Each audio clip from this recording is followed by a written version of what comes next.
Now to our continuing I-Team investigation into legal marijuana and access to personal pot. New York, New Jersey, Connecticut are all talking about it and pushing hard for it. 5 years ago, Colorado opened stores and started selling it openly. But what's the real price of pot? What could it mean for us? The I-Team's Sarah Wallace spent almost a week in Colorado in the middle of SWAT raids, private smoking clubs, and DWI enforcement to get us answers. Sarah's here now with more of her in-depth series. Well, David and Jumi, retail pot is generating hundreds of millions of dollars in revenue. But at what price? Who is really benefiting? Mom and pop stores largely can't survive the new layers of red tape in the sea of green. And law enforcement officers in Colorado say their resources are being strained like never before.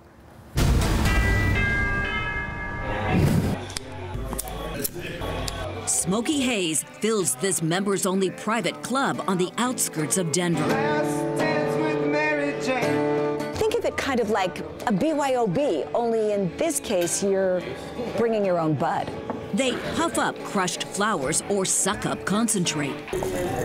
Members buy their stashes at the myriad of stores that have popped up here. But under state law, you can't consume cannabis in Colorado in retail shops. There's your gram. You also can't light up in any public place, including bars or restaurants. You can't smoke in hotels or in rental or government housing. People need to have a place, the same reason. We want people to be responsible. We don't want you driving in your car and smoking. We don't want you in a park where kids are playing. We don't want you behind somebody's house. So Marty Fuchs, a native of Bensonhurst, Brooklyn, came up with this concept. It's basically like having friends over to your house for a monthly fee. It's the same thing a bar would be to anybody, or a Starbucks, or it's a gathering point. It's admittedly a gray area, but Fuchs says law enforcement hasn't bothered them. In the 4 years we're in business, we've never had a problem with law enforcement.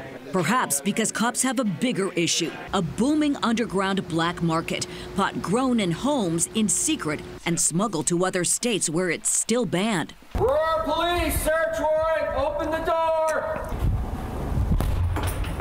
Get your hands up, get your hands up.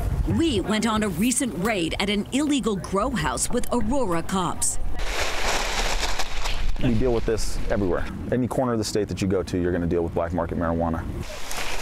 Aurora now has a designated marijuana team. Scott Pendleton, who heads it up, has a warning for the tri-state. It's going to have a huge impact on law enforcement. It will strain your enforcement units. And then there are all the resources to make sure the legitimate businesses follow the layers of complex rules, which, by the way, vary from city to county. You're not really supposed to drink in public either, but like if you smoke pot in public, it's very, very obvious. You can't light up at the coffee joint, this social consumption coffee house in Denver. And right now, there's actually not a licensed place where you can smoke like a blunt or a joint or a bowl. You have to vape your flower or dab or consume edibles or something like that. You can buy at stores in Aurora and Denver. But this is Sour Diesel crossed with the NYC Diesel. But there are none allowed in Colorado Springs. Not surprisingly, many business people believe there is too much regulation. It's very overregulated.